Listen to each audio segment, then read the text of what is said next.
Welcome to the Life as an Observer podcast. My name is Ryan Bean. I am your host in self-observation.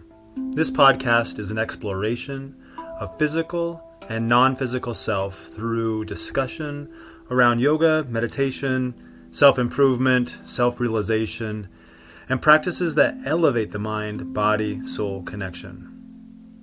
Let's start observing. This episode of Life as an Observer is made possible by patron support. If you'd like to support this program, you can visit patron.podbean.com/lifeasanobserver to learn more.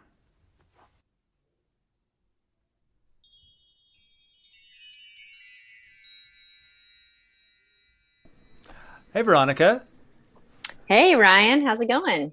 I feel really wonderful today, and I'm feeling just especially grateful, especially knowing that we're going to talk about veterans, and we're going to talk a little bit about serving and just things out in the world. And it just makes me really excited, especially because we got this retreat coming up, and I'm excited to share with the audience who you are and just what we're up to. We got a lot of stuff behind the scenes happening. Before we get diving deep into all that, I want to thank those who are patrons to the podcast for making this an ad-free podcast. Those who have decided to pledge on the Podbean site, so that's patron.podbean.com, and you can subscribe, get a lot of different content, stuff that we're going to be probably even recording at our retreat. I like to grab a lot of nature sounds, and there are certainly a lot of them in Georgia when we go to the hostel in the forest, but we'll get to that. But before we get into that, I wanted to start today's podcast, as we're talking about veterans, with a poem that I found online, and I think that it really will set the tone. So this particular poem is written by, her name is Andrea Christensen Brett, and she wrote a poem called I Am a Veteran. It says, "You may not know me the first time we met. I'm just another you see on the street. But I'm the reason you walk free and breathe free. I'm the reason for your liberty. I'm a veteran. I work the local factory all day. I own the restaurant just down the way. I sell insurance and I start your IV. I got the best looking grandkids you'll ever see. I am your grocer, your banker, your child's school teacher. I am your plumber, your barber, your family's preacher. But there's a part of me you don't know very well. Just listen a moment. I've a story to tell. I'm a veteran. I joined the service while still in my teens. I traded my prom dress for camouflage greens. I am the first in my family to do something like this. I followed my father like he followed his. Defying my fears and hiding my doubt, I married my sweetheart just before I shipped out. I missed Christmas and then Easter, the birth of my son. But I knew what I was doing had to be done. I served on the battlefront, I served on the base, I bound up the wounded, and I begged for God's grace. I gave orders to fire, and then I followed the commands. I marched into conflicts in far distant lands. In the jungle and the desert, on the mountains and the shores, in bunkers, in tents, on dank earthen floors. I fought on the ground, in the air, and on the sea. My family and friends were home praying for me. For the land of the free and the home of the brave, I faced my demons in foxholes and caves. Then one dreaded day, without a drummer or fife, I lost an arm, my buddy lost his life. I came home and moved on, but forever was changed. The perils of war in my memory remained. I don't really say much, I don't feel like I can, but I left home a child and I came home a man. There are thousands like me, thousands more who are gone, but their legacy lives as time marches on. White crosses in a row and names carved in a queue remind us of these brave souls had to do. I'm part of a fellowship, a strong, mighty band of each man and each woman who has served this great land. And when old glory waves, I stand proud, I stand tall, I help keep her flying over you, over all. I am a veteran." Beautiful words from Andrea Christensen Brett, and it sort of embodies many aspects of being a veteran, not just Army, just Navy, just Marine Corps, just Coast Guard. And I remember while being in, both Veronica and I are veterans, serving in different aspects of the different branches of the military. As we're in, quite rivalristic, but now that we're out, we really kind of lump it all as the same because we realize that we may have served in different capacities, but really we're kind of the same gang. And here on the other side, we're kind of fighting the same battle now, which is for our own selves to kind of move into our own identities of who we are wanting to be after or post service. So, thanks for letting me kind of share that little piece of poem that it doesn't really matter where we serve, whether you be on a base somewhere or you served in a war somewhere. I always hate to, I'll get into this a little bit, but I always, when people go, which war were you in? But it doesn't really matter which war any veteran was in because it doesn't make their service more valuable than another's. It really all equal in my eyes, and whether I served in what would be called a conflict, because I served in the time of Somalia and after Desert Storm, so it was Desert Fox at that time, but still all equal in the eyes of the healing and the things that come afterward and the experiences that we use. So V, I'd like everyone to sort of meet you. I'm read your bio here before we started, but from your words, I don't want you to tell me what you do, but tell me who you are post military service, and then we'll rewind and go back to who you were before military service. So tell a little bit about what your passions are now. Well, thank you for that poem, Ryan. Well, my passions now are to be sovereign, to be free. I felt liberated as soon as I got out of the military that I could be an individual and I could be creative and I could do whatever I want. And so I really embrace freedom and, kind of living an alternative lifestyle now. But I feel like being in the military helped me be adaptable. So I can do all these things and try all these new things. And I'm always traveling and going. And so, yeah, I'm a traveling artist now. And I express myself through paint and curating events.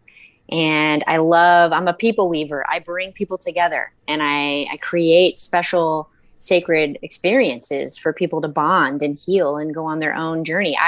At one point, I went on a very deep healing journey. And I thought I was a healer and I tried to heal people. And what I realized is, you have to empower other people to heal themselves. And it's draining to try to think that you're going to be the sole purpose, the sole healer of this person. People have to take accountability for their own healing. And so once I stepped out of my own way, I realized that I could show other people how they can empower themselves through healing and holistic practices. And so I got out, I used the GI Bill and I became a nurse. And quickly I became discouraged with the healthcare system. I saw the corruption and, the deep push for pills and just to cover up the symptoms. And a lot of places I was working was not addressing the core issues of why these people were sick. And to me, that just created a lot of moral injury. I was like, I don't want to support this system that isn't really empowering other people. And I decided, being a nurse wasn't for me. And then I went into full-time art mode and I really started to paint my feelings and process a lot of my own PTSD through art. So I love to help other people find that same, magic.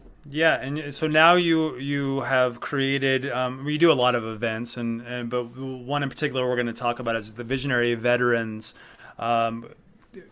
retreats and campouts and different events that you do for veterans, and these are primarily veterans working with veterans, not outside sourcing. And for the most part, from what I really see here is, stateside for now. Stateside, being in the United States and offering things that are not only affordable, but are maybe different than veterans are getting going to the VA clinic, or those who are, interested in some of these modalities that you said, where you kind of went into that hand quotation marks healer mode, but you learned a lot from those experiences and coming out of it. So I want to rewind a little bit before we jump into those and what you do with visionary veterans.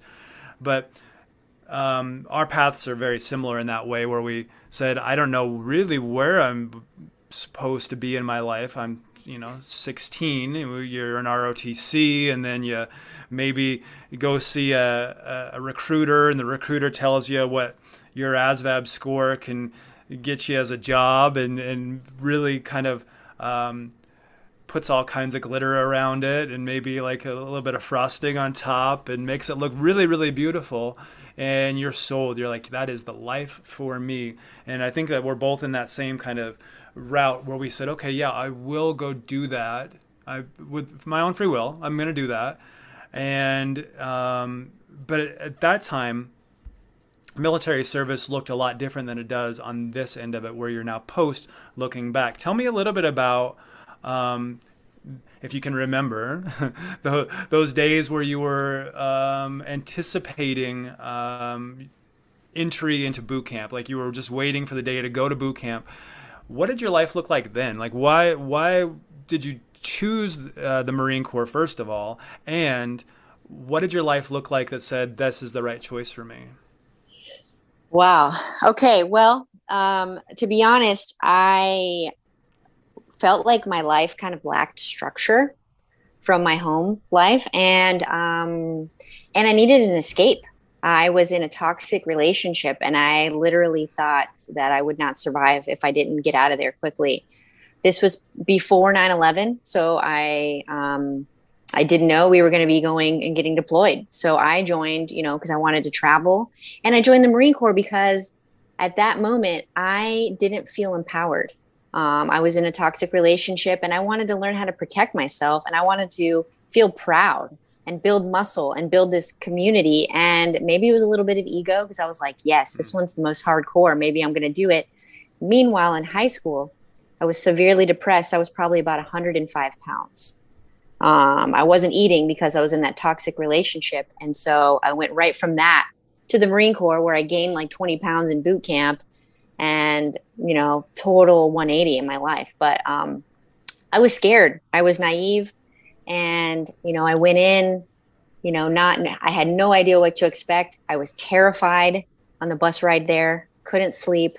And then arrive on those yellow footprints at boot camp. And it's just like, what is that movie? Joker. Oh man, I can't think of it.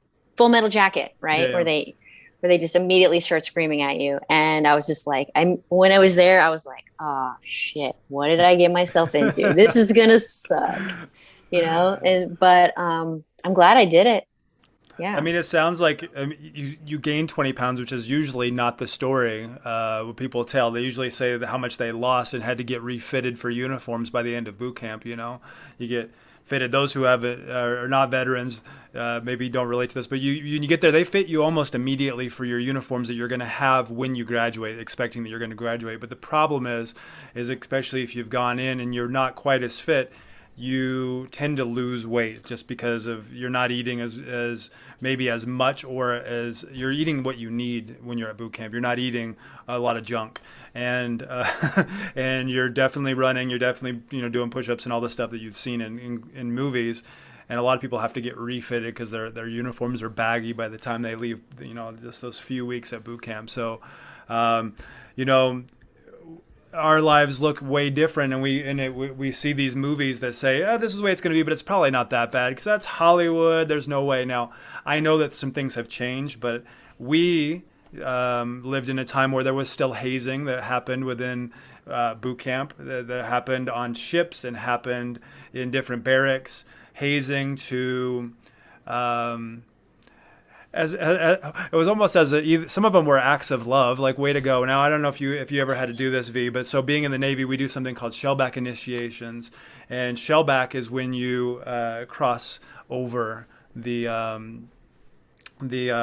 equator. So you do a shellback, and there's also ones when you cross over the meridians, when you go over to the date line, and you do that. Sorry, the shellback is the date line, and then you have the other one when you go over the equator. And when we did the shellback initiations, we were going through the Gulf of the Persian Gulf, and we went over to Australia and then over to Hawaii. You cross that date line, and when you cross the date line, this happens. Everything shuts down on the boat, and there's things like walking around on your hands and knees on the non-skid surface. There's you know, being sprayed with all kinds of condiments and fire hoses, and there's being leashed like a dog walked around the ship, and there's a lot of things that happen. I'm not going to get into all of them, but I'm sure Wow. there's other stuff that happens on ships that are not so friendly. Where that one, I mean, it seems like, oh, why would I want to do that? But it's, you know, it's part of a tradition, right? It's part of history, and it's part of what makes the military what it makes the military. And you know, when being on a ship, I've heard a lot other ones what were not so friendly, ones that were,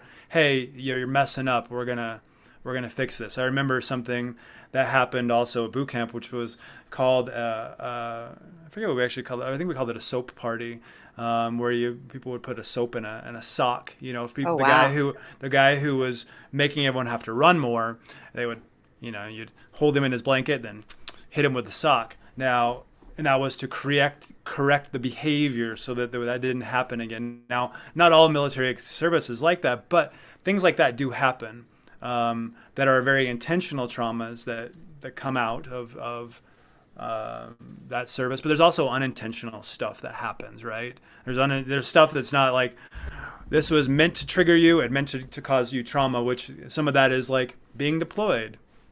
You have to do that. It's just part of like what you agree to. You agree to that, that I'm going to do that. However, if you, like the poem said, leaving your newborn or your, you know, if you just married or in a relationship, that causes a separation from family, causes separation from newlyweds. It causes a lot of things that happen, and at least in the time of service, there's not much that really goes into preventing that. Now, I don't know if you want to take a little bit of a trip down memory lane with me, but I don't recall different practices that were made to help with deployment, making it easier. Using that word easier. I don't think I ever heard that. Did you ever? So I have some interesting news. I mean, they were intentionally taught, to not process any of their feelings where I was Yeah. working. And specifically, I was working with public affairs, and I had to interview all these like infantry Marines, and I followed them around. And I literally would interview them at every funeral that I went to. And we went to 40 Marine funerals. And I interviewed every friend that just lost their buddy, just watched him die. And the commander came up to me and he said, don't have them talk about their feelings. Wait until they get home. Because this was in Iraq. And he pulled me aside to tell me that. He's like, we are not talking about any of this. And so, they watch their friend die. The next day they're back on the mission. And they don't really give them time to rest, to think about these things. And it's go, go, go, go, go. And then fast forward when they get back, it's the same thing. A lot of people feel shame if they have any kind of emotional expression. And yeah, it's a really intense space to be in. So, I mean, I kind of jumped ahead there. I guess that's just where the conversation was Oh, going. yeah. But Yeah.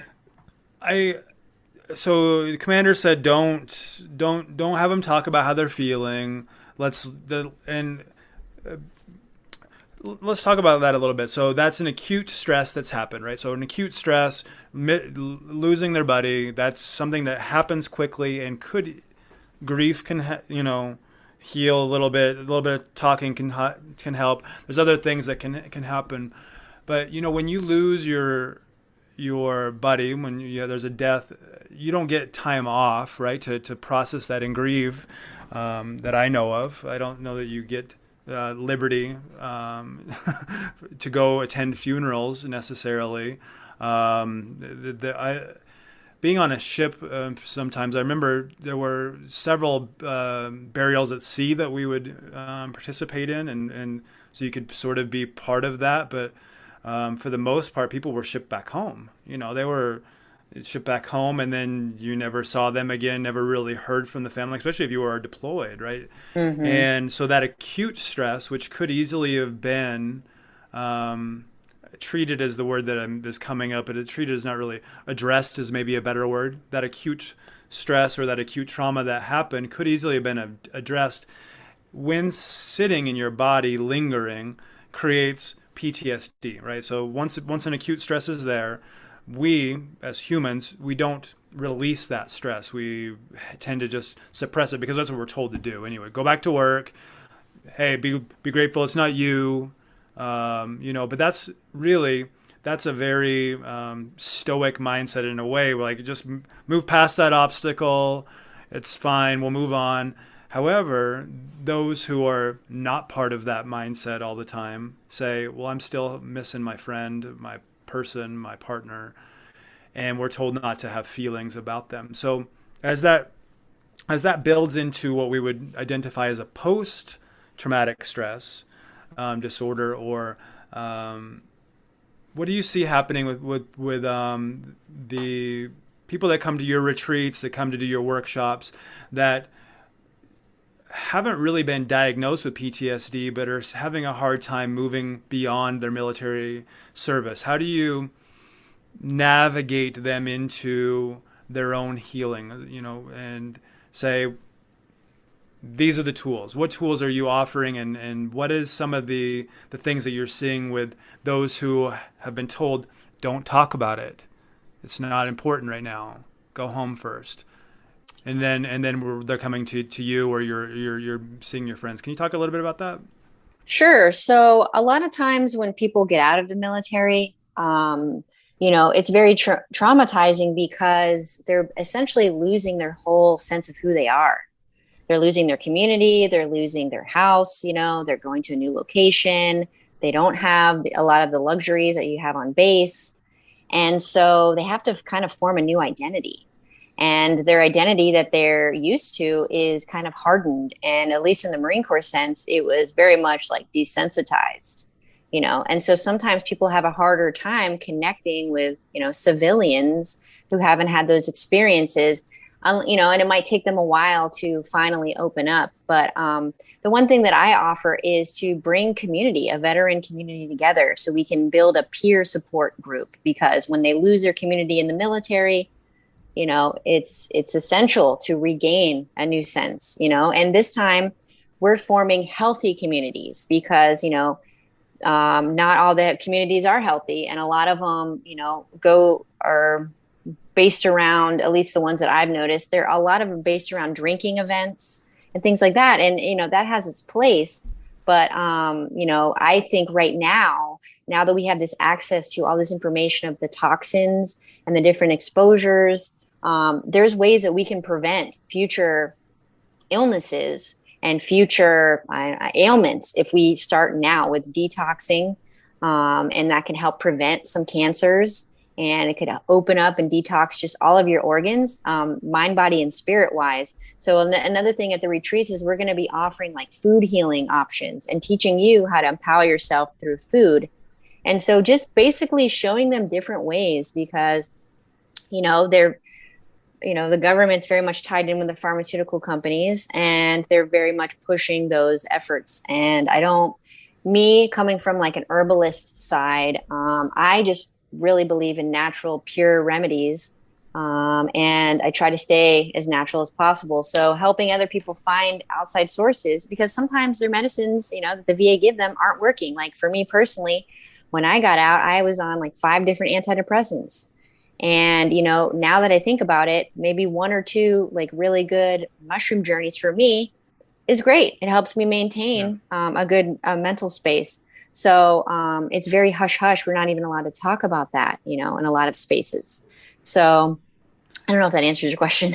Well, no, yeah, I do want to tap on that so a little bit. So there's I don't know that, well, especially veteran care, but just in general in Western medicine, that we've really said we know how to help PTSD. We don't Mm-hmm. really know how to treat depression or post-traumatic stress disorder, because we've been treating it with what I would consider a dart at the wall, hoping that it'll work. And for the most part, things like Prozac are kind of placebos because the doctor is giving it to us and we believe it'll work. And I know that through epigenetics that we can certainly influence how we feel with other modalities, which you may be incorporating. If you're going to the doctor and they're like, here's Prozac and you should probably start exercising and, maybe yoga would be a good thing for you. And then, they start just saying, I don't know, they throw all this stuff out. But for the most part, those who are in the Western world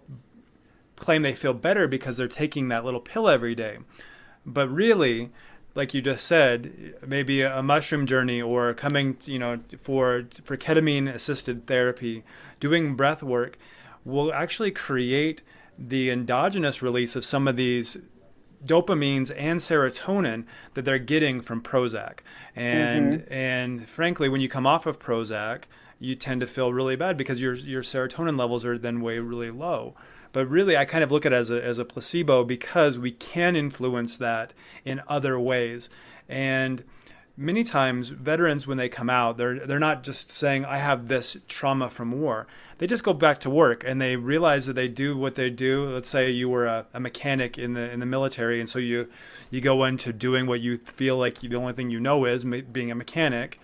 And then you find that you're burned out of your job. You're just like at this place where you're just like, I don't really like this. I don't really like what I'm doing. I don't enjoy, and no offense to mechanics, I just picked that as a job, but it could be anything. It could be, public relations. It could be medical. It could be anything.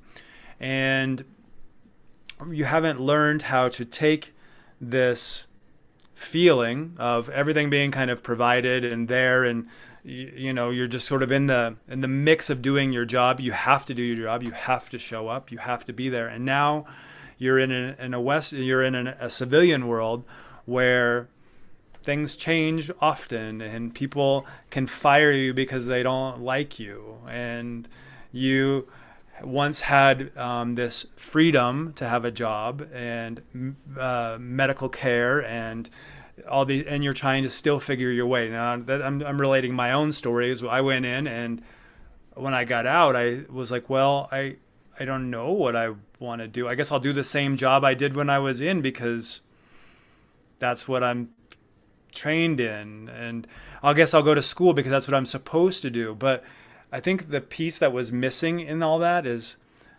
we get to travel a lot. And I think that the parts that we most enjoyed about our service, at least for me, was where I got to go visit. Oh yeah. And I got to see things that I could like write and talk about, and I could and they're still here in my brain. And part of me said that was the military that took me there, which it did. But really, it was me stepping into nature. It was me being outside of my home comfort zone, going into something new and different, and experiencing nature in its beautiful elements that really kept me together. I guess I was going to use the word sanity, but then we leave that post-traumatic growth, right? So what Mm-hmm. happens next? Post-trauma, military service, you lose a battle buddy or two, you've maybe fought in a battle, maybe you watched a plane crash. I had several of those happen, where you watch a plane crash and you think, I'm moving on because that's what I'm supposed to do.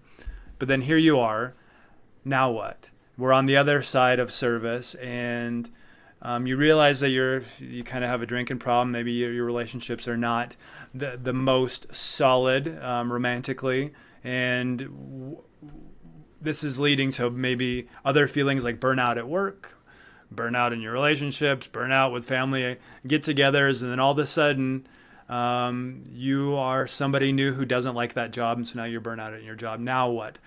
And this is where your retreats come in really handy for those who are saying, I don't know. I don't even know what I'm feeling right now. I don't even know what I'm experiencing.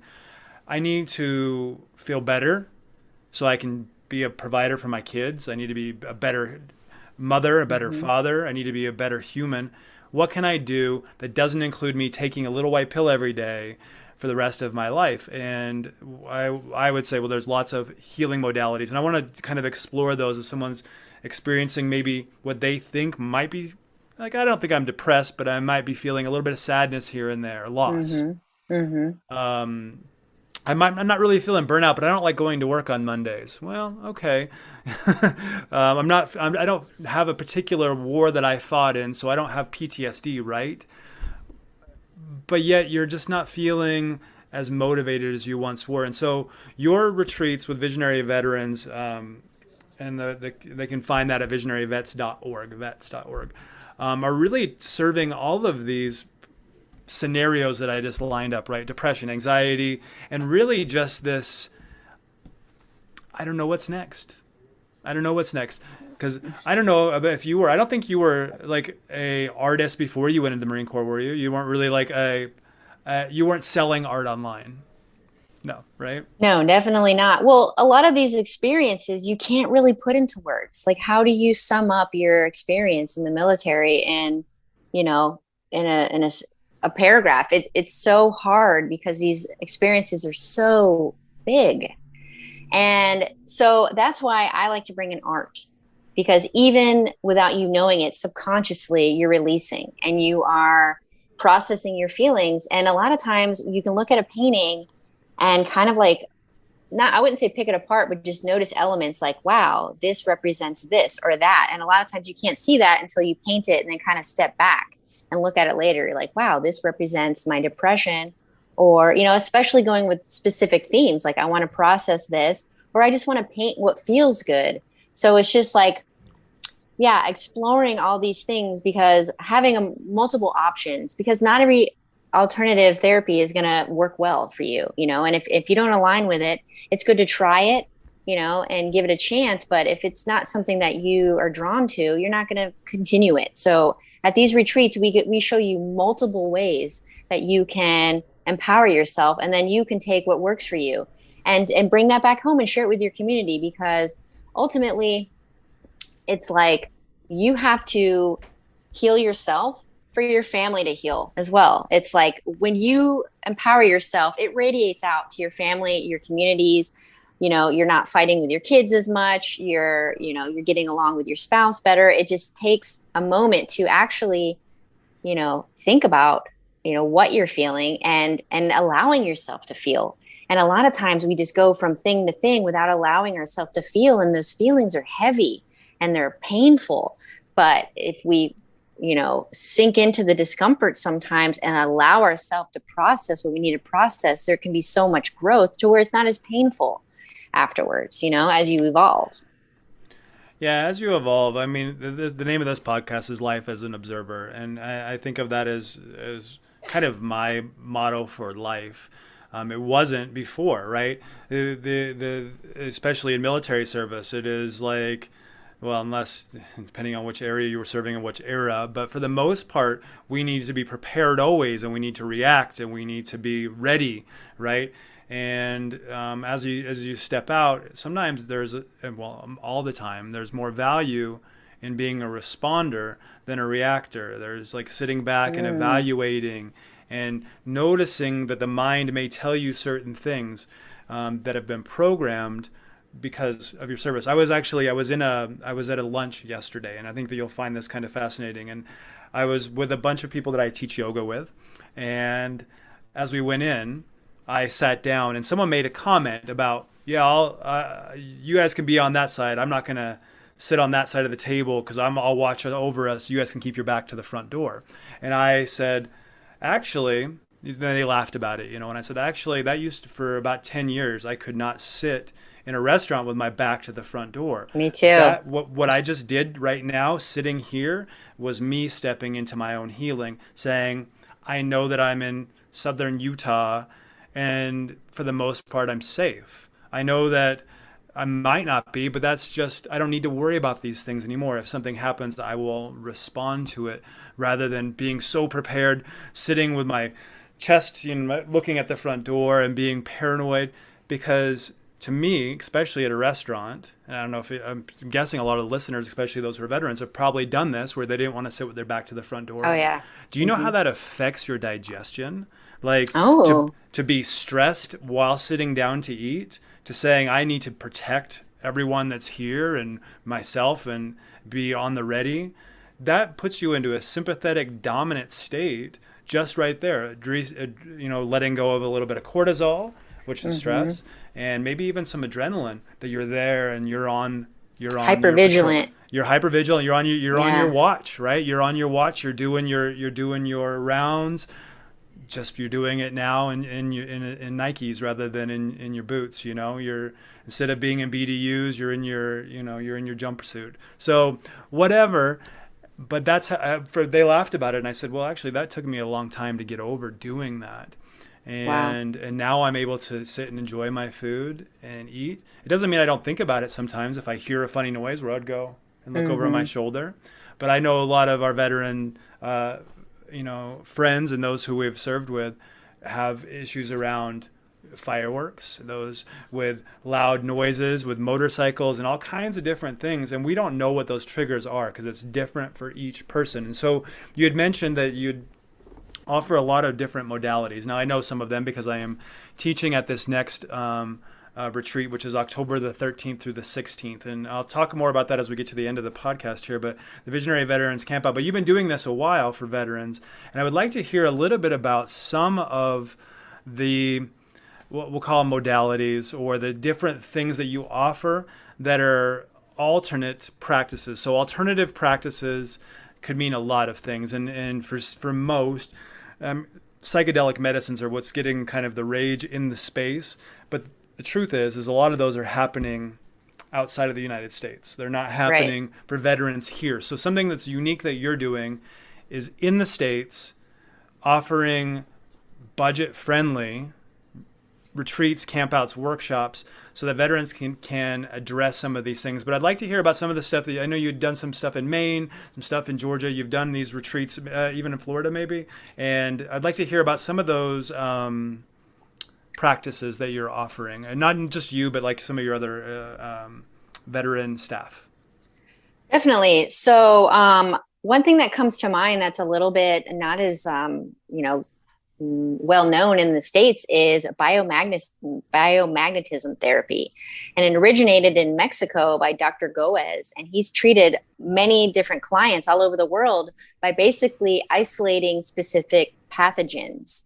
And if there's an overgrowth of a pathogen in your body, you surround it with magnets to where it like neutralizes. And a lot of diseases, including mental disorders and ailments, could be linked back to these pathogens. So we're bringing in people, a Navy veteran and his wife. They're going to be coming in to do treatments on veterans. And basically, you can place magnets on specific parts of the head that help with depression, PTSD, even if you can't sleep, if you have low energy. They basically do a muscle scan and kind of find out what you need based off, what the scan tells them. And it's beautiful. And then along with that, they do sound healing. And so sound healing is a vibrational therapy. And a lot of times, we as a group of humans, I don't know, especially veterans, we're not really into the softer, more subtle, energies. And so the sound healing is really profound as it works on just like as a energetic level to realign the vibration of your body. And it also can be very cleansing. It can be very healing. It also can release a lot of trauma. So sometimes people have, they release emotions, they cry, and they process.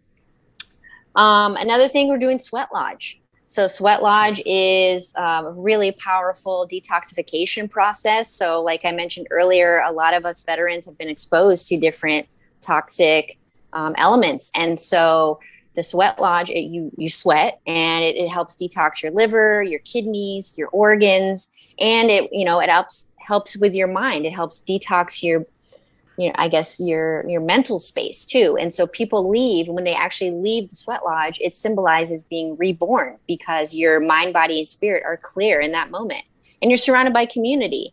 And so it's a beautiful ceremony. It's a beautiful ritual, and it's a little bit challenging.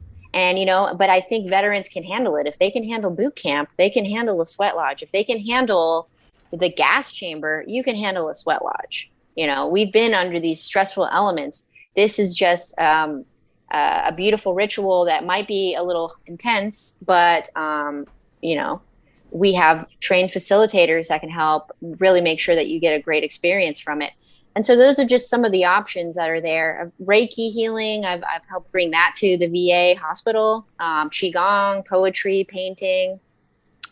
all these things, every little bit helps, and learning about herbalism too. So one thing that I just want to speak real quick is, if we're looking for alternative medicines, lemon balm is so great for your, and St. John's wort or can be really helpful for just boosting your mood and alleviating just anxiety and stress. Yeah, yeah. I mean, you never know what's going to be the right thing for you. Like we started kind of our conversation with saying maybe just being in nature is what you Mm-hmm. need. You left your big city, went into the military, got out, whether honorably, dishonorably, medical, whatever, however you got out, went back to where you came from, and you feel like maybe you lost a piece of time there. Like Yeah. now what? Now what? And sometimes getting away from our current environment helps lead us to what's happening next. And that's really what happened for me. I came back and I went right back into work. I went right into college because that's what you're supposed to do. You get your GI Bill and then you do that. But I didn't really find myself or start on that path where alternative and holistic methods would really do much for me until right before I moved to India. And then I moved to India and that changed everything, where I started looking at Ayurvedic practices and breath work and all these different things. And so I know on the 16th we're going to be doing, or sorry, the 13th through the 16th of October, some things like nature walks, altered state breath. I'm going to be teaching that. I'm also going to be doing some Wim Hof method fundamentals there, which is going to be really great. Ice baths, and then the sweat lodge, which is not just about sweating. I mean, there is a whole process of mindfulness in building it, Yeah. Mm-hmm. and which I think many veterans will probably appreciate the attention to detail that goes into that and how we have to build it. It has to be just right.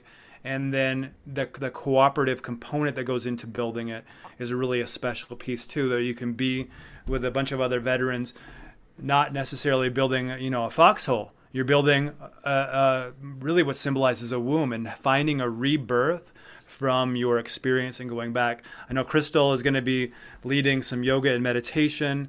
But what I've noticed, and I'll talk about my final thing I'll be offering here, but is there's a lot of free time to be. Just be and talk and spend time in the open studio painting if you want. If you feel like painting is not your modality and you want to make something with sticks, or you want to do some sort of sculpture, or you want to build something, all these are options. That's something I love about being at the hostel too, is they have that beautiful art corral that has kind of everything in it. Yeah. Personally, I'd like to do some sculpturing if we had a way to do that, but I don't know. Ooh. That would be kind of fun. But we do a lot of other stuff with earth mandalas and other things. But I'm also going to be offering what we're calling alternatives, or is ketamine an alternative? Because a lot of people, when they hear veterans PTSD, what's getting a lot of rage in the space is psychedelic medicine. That's what the alternative method is. But what you just talked about, all of a lot of other ones that are not psychedelic medicines, right? So there's light therapies that are happening out there. There's different sound therapies and biobeds, and there's things with functional mushrooms, which I'd love to talk about, Mm. talking about lion's mane and cordyceps and how reishi can help with motivation and help with depression, how ice baths help with dopamines if those veterans who are dealing with addictions can increase their dopamine levels in a different, more healthy way. So in my class on that day, I'm going to talk about ketamine, because that's the space that I work in now, is psychedelic medicine and integrating that to healing. But also some of the things that are very accessible at your local herb store, and things that are, I think you'll be joining me in that. I'm sure to talk about some of these things, and including psilocybin as an option as it becomes FDA approved, and MDMA as it gets FDA approved. I want to open the space to veterans to talk about things they've heard of and clear misconceptions, because there's a lot of misconceptions, especially those who maybe went into the military between the 1980s and 2000s. Maybe even, I would even say 2020 really, would say that there's some misconceptions within that 40-year period on what psychedelics are. Some people may have actually gotten dishonorable discharge because of them, or it could have been, cannabis, and what is the healing benefits of using cannabis, or even tobacco in some different instances, as medicines that are very much appropriate, but in our time of service were illegal, thought of as drugs, and not helpful at all. And it's better to go to your doctor and get, an SSRI to help with your depression. So we're going to talk about that a little bit in the Visionary Veterans Campout. So that's October 16 through 13. So I'd like to kind of talk a little bit about that since we are approaching that. And those who are listening who are interested in connecting to like-minded warriors who want to get into nature, who want to get away from their job for a minute, who are potentially going down their spiritual path, or at least feeling the inclination that they need something more than they're getting with their current state, a state of healing, state of medicine, state of spiritual path. Because it could be, my spiritual path is me just singing. I like to sing, or I like to make music, and all that is actually a piece of the you do at your retreats, also with drumming and ecstatic dance and being kind of a piece of that. But if people come to Brunswick, Georgia, October 13th. Tell me a little bit about what they can expect at the hostel. What can they expect with the retreat in general? But really, I guess starting with arriving in Brunswick. Well, sure. Well, the main thing too is like a lot of veterans, they develop these patterns after being in the military. And so this retreat is kind of like a pattern interrupter. Right? How can we start you off fresh with new habits to develop? So we're going to be going through and offering yoga and, things at certain times of the day that if you pick up on, this can be really easy to do every day here and then continue on at home. And so we're going to be offering, all kinds of different options, but yoga, breath work, just community. And we're staying at this beautiful venue, the Hostel in the Forest, which is on 133 acres of land with tree houses, geodesic domes. It's a very inspiring community of another way of life. Not everyone has to live a typical life where they live in a normal house. Like, this is a very alternative.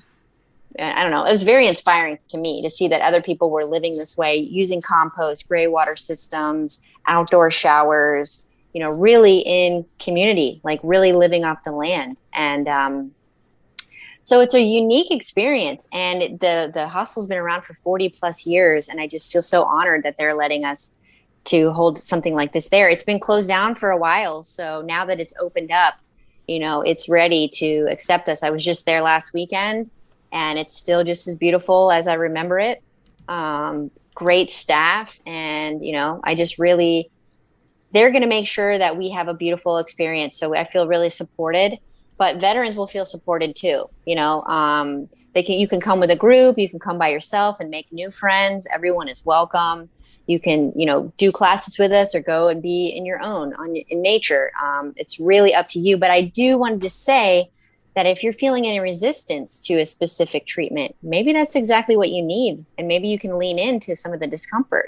For me personally, I don't love ice baths, but I know that when you offer it, it's good medicine. And I know my resistance is me, it's not allowing me to heal in these ways. And so making an effort to do these things, even if they are uncomfortable, I feel amazing afterwards, and I want to encourage people that are like, oh, I'm not an artist, blah, blah, blah, blah, blah. You're not going to pull that on me. As a painter, I believe everyone's an artist. They just haven't found their style yet. Or they haven't given themselves the chance to find that flow state where you can just paint a couple dots just repeatedly for hours. And as long as you're in a state where you can just daydream, there can be so much medicine behind that and giving yourself that space and quiet to heal. And so, yeah, I just want to say that we're going to offer all kinds of things.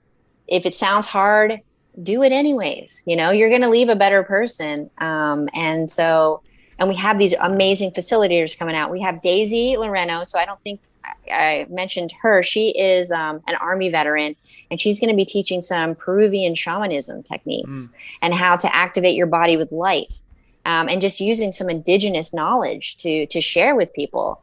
And she's an elder. And I really love having, a mixture of groups and backgrounds of facilitators. And I think that's going to be beautiful. And we're still trying to confirm Iron Eagle Joe, but he's a medicine man, Apache elder who leads medicine journeys and sweat lodges. And so he's going to, offer some kind of, workshop for the veterans too. So we're just trying to lock him in.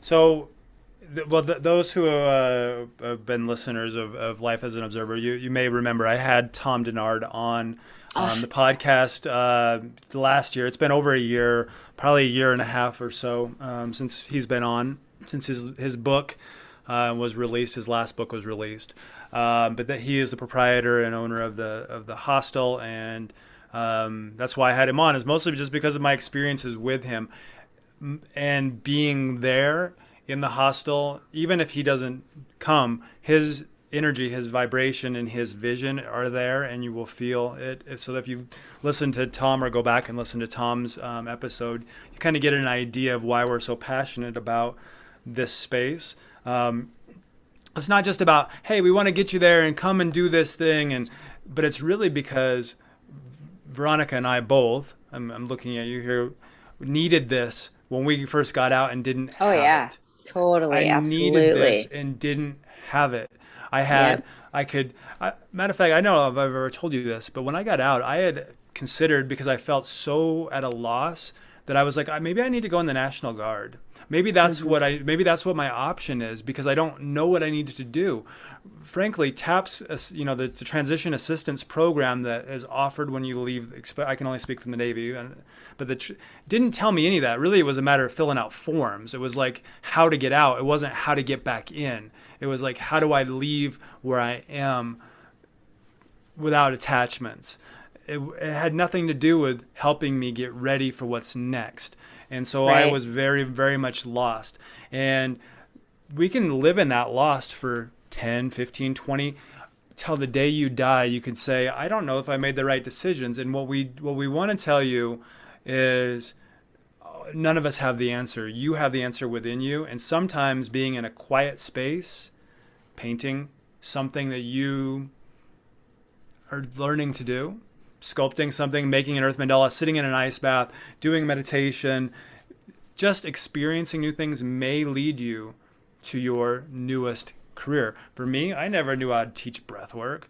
I never thought that, but I knew that I needed to sit in a quiet place to find out what I did want, and that led me to yoga, which led me to breath work, which led me to what I'm doing now with ketamine breath work. So things evolve, and I think that you're always on your path. So as we get into nature, we get into art, we get into all these holistic practices, and I will tell you that they're not the answer to everything. This is not like, ooh, here, we can give you something and you're going to leave that weekend, quote, air quotations, healed, right? But what you are going to leave there with is a newfound sense of belonging, being, and your own empowerment. Your own empowerment that, yes, you can. That you're not a victim. You're not a victim of your time. You're not a victim of those things. And I want to kind of emphasize how to get there, because those who are saying, well, that's great, Ryan, but I got to work a job. I got to do this. Get you. I totally get you. But something that Visionary Veterans has done is made things like this very affordable. So I want to talk a little bit about that. So I understand that you have some scholarship options available, but also if you could just talk about a little bit about how people get information, what the registration process is, and the costs involved, and if you can talk scholarships and what's available. Sure. So if people are interested, they can check out visionaryvets.org. And there's a couple options under the events tab where you can work trade, you can apply for a scholarship, or you can just sign up. So there is a form online and that you need to fill out just to make sure that you'd be a good fit and we would be a good fit for the group. We might recommend you for another retreat. We might, and if you are triggered by this being a co-ed event, we can consider maybe doing an all male and all female thing. So we need to know that kind of stuff. If you have any allergies, if you have any, limiting factors to your stay, filling out that form is really essential. And then after you fill out the form, we do have to call the hostel in the forest and make a $200 deposit, which is refundable up to 2 weeks. So if you can't make it, you can pull out. But yeah, so it's around $605 for each veteran, and that includes 3 days, 3 nights, all lodging, all food, all workshops and supplies, and you're going to leave with a goodie bag full of products. We're Yeah. also looking for donations from veteran companies. If you have any holistic products that you want to share with other vets, we're open to that, and we're going to pass those out too. Um, and so, yeah, if you want to work trade, we have a couple spaces available, and that form is online, and a couple scholarships available. We are in the process of becoming a nonprofit, so we can raise money to make this affordable and free for everyone. But until then, we still got to pay some bills. We have to rent out the whole hostel and pay all of our instructors. And so, it's an investment, really. And, as I host multiple retreats a year, I make sure that I go to one or two for Yeah. myself to recharge, because only when you are pouring from a full cup can you serve others. And so a lot of veterans, they're so of service, they don't take the time to, for themselves sometimes. And they're often very selfless, but a lot of times, that can be detrimental to your health if you don't take the time to, do some self-care. You know, I so I, something that just came up as you were speaking, that is, we've been talking a lot about here veterans, this is this. But I want to address those who are not veterans, who are saying, well, I'm not, so how can I help? Like, I'm interested in, like, I don't understand, but I'm interested in being a part of it. And there are some options. So since there is not the nonprofit umbrella here, but we do accept donations, so we can scholarship others to come who maybe don't have the money, who are maybe struggling, who are also having maybe even a hard time holding a job, who are saying, I need to be working right now. I would love to, but I can't. So if you are a company who offers a product who would like to get it in front of veterans, we're more than happy to bring that product in, or use it, or show it at the event, let people use it, let you be a part of the event itself. If you would like to donate and offer a scholarship, there is a tab on the page that you can, on visionaryvets.org, where you can say, I'm interested in offering a donation, a scholarship, and we would be more than happy to accept that, because there's a lot of people who we know we would love to offer this to that maybe just can't afford it. And of course, we just can't give the whole retreat away. We got to pay some bills. Like Veronika said, we're renting the entire space, all 130 acres of it, along with all the tree houses, along with the kitchen, along with paying instructors. And we want to be able to offer this. And some of these veterans, their lives have been changed forever. They have maybe been in wartime, maybe they were hazed while they were in, maybe they were just gone from their family, and that created some trauma. But there are thousands upon thousands upon thousands of veterans who live in your community. They're your neighbors, they are your brother, they're your sister, they are all humans still. Just because they served in a very tough time and really raised their hand and said, I will go, was courage. It was courage to say that I will do that. Many of us not knowing really what we were getting into, but left home and came home maybe more adult than when they left, because they left as children. I left as a child and came home maybe partially an adult, but still have a lot to learn. And our legacy still marches on. We still maybe we have our feelings about our military service, but we are still very, very proud of the work that was done and who we are now because of it. And if you're finding that, yeah, I am grateful for all the veterans. If you're the person who's on 4th of July celebrating the 4th of July, and if you're the person who's on Veterans Day celebrating Veterans Day, and if you're out there on all these days that honor Memorial Day, honor Pearl Harbor Day, 9/11, all these days that honor those who have served, who have said, I will go, so that you can be free, safe. Now's the time that if you really needed to and wanted to, you could give back and offer a space for healing, holistic healing, to a veteran who's really in need. And Visionary Veterans is really doing that. By creating these retreats that offer options, not necessarily advertising we're offering healing, we're offering options to grow. Yeah, it's beautiful. And right now there's such a movement of veterans helping other veterans heal. There is this renaissance and veterans supporting each other. And so not only would you be supporting a veteran to even go to this, to learn these techniques that he can take home, but you're supporting a community of people that are all coming together to heal because we understand the limits in our healthcare system, and we're just sharing resources right now.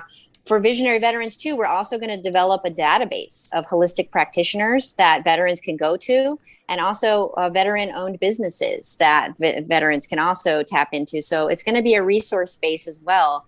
Because me personally, I've had to pay out of pocket for a lot of my alternative um, healthcare, and it can be costly.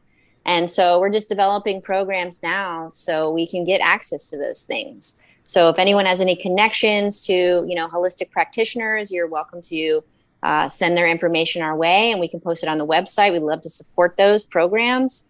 Yeah, just want to put that out there too. Yeah, being able to offer that database is a resource is pretty awesome because, again, I didn't know what I was doing when I first got out. I had no idea. I didn't No even know that I was going idea. to like yoga the way that I do now. Because I think at the time I probably would have called it all kinds of different things. But now that I'm seeing others, doing it and that it's becoming more, we'll call it more mainstream, for veterans to say, I can do some of these holistic and alternative methods. Um, to have a database that doesn't necessarily mean you have to join one of the retreats of visionary veterans, but to have a database that says I'm working on me today, and I'm like the poem that kind of we talked about earlier, just standing tall, standing proud, and not being ashamed, not being ashamed that you feel something, you feel burnout, you feel depression, but I stand tall, I stand proud, and I am going to continue to grow and evolve is all I really want for myself, freedom and happiness, right? Like if I could just have freedom and happiness, I think I would be completely content. But and unfortunately, we live in a world that our happiness is constantly being challenged with what's happening in the world. Our freedom is constantly being attacked. And sometimes it's our own government that's taking that from us. And we want to be able to say, veterans, we know you're proud of the work you did, but sometimes it's time to break free from the government and work and work some other methods that may potentially save your life. And if we do anything, in this world, I want to be proud that I at least offered a service that helps someone potentially save their life. Because the last thing I want to see is another veteran take their own life because they were feeling helpless and hopeless. The statistics are staggering of veteran suicides, and I don't know that we can't get those guys and women back. We can't change what happened, but there are a lot of options, whether it be suicide crisis lines. I know the VA is doing that. But there are, I was trying to see if I could find the exact number, but the rate is like 1.5 times higher than that of the general population. So it's like almost 2 times as high for veterans to commit suicide as it is as the normal staff, or the normal people. So there's a lot of other places out there, but I know that's 50% higher. We know that more than likely that includes homelessness, that includes depression, that includes drug use and addiction. There's a lot of things that are happening to veterans who said, I will take the call. And what I want to say is there's help. So if you're hearing Veronika and I saying, well, I'm different because I did this job. I was in the Army. What do you guys know? I was in the Air Force. You guys have no clue what you're talking. We're a band of brothers and sisters, and you're coming into a group that does understand. Yeah, let's And come together. Let's come let's come together. together. Yeah, let's come together. If there are veterans out there who need someone to talk to, you can always dial the Veterans Crisis Line. That's just the 988 number. You can dial the 998 and then go to the number 1, which is the hotline. So just, you can dial that if needed, 998, or reach out to one of us. Veronika and I both are very happy to chat with you about other options. But if you're in crisis, please reach out to some of those hotlines. You can easily just type veteran hotline, and you'll find several options through the VA and through nonprofits. You don't have to be enrolled in the VA to get help. You don't need to be part of the healthcare system to go to the VA. You can simply show up and you're in a database as your record of service, and you can easily go. Don't feel like you're different or that you can't, that you do have people that are there to help you. And kind of as a closing here to our day, I wanted to go back to our poem that we started with. So you can go to visionaryvets.org to find Veronika. Also, your email, if they wanted to email you, sure, is Veronika at Visionary Vets. Right? Yep, Veronika, but Veronika with a K. Veronika with a K, great. At visionaryvets.org. At visionaryvets.org. You also have an Instagram, and in addition to the webpage, and then also what you're doing with VeronikaRoseArt.com, and they can find you there. But I wanted to go back to this October the 16th at the Hostel in the Forest, and leave you. I'll put links in the show notes for the registration, for the information, and all your contact information. But kind of moving into the middle of the poem where we started, I'm a veteran. I joined the service while in my teens, traded my prom dress for camouflage greens. I'm the first in my family to do something like this, where I followed my father like he followed his. Defying fears and hiding doubt, I married my sweetheart before I shipped out. I missed Christmas and Easter, and could have been on birthdays. I missed the birth of my son, but I knew what I was doing had to be done. And skipping to the end of this particular poem by Andrea Brett, I'm a veteran.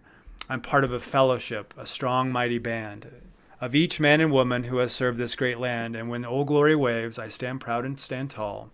I keep her flying over you and over all. We raise the flag of all of our branches of service, and that of veterans, and that of healing, and that of growth. We raise that flag over you all and offer you options to change. Thank you for listening today. Us talk about veterans and PTSD and options that you have. Visionary Veterans Campout, October the 13th, is a first step in so many things that you're doing. Veronika, thanks for joining today and talking about your story and what we're doing. I'm just excited to be a part of it all. And those who have at all interest, reach out. Even if you don't know what you want to do, if you want to, I don't know if I can afford, I don't know if I can donate, just do the registration form and we can help you with the rest. Getting there, transportation, flights, there's lots of options, and we look forward to seeing you and hearing from you very, very soon.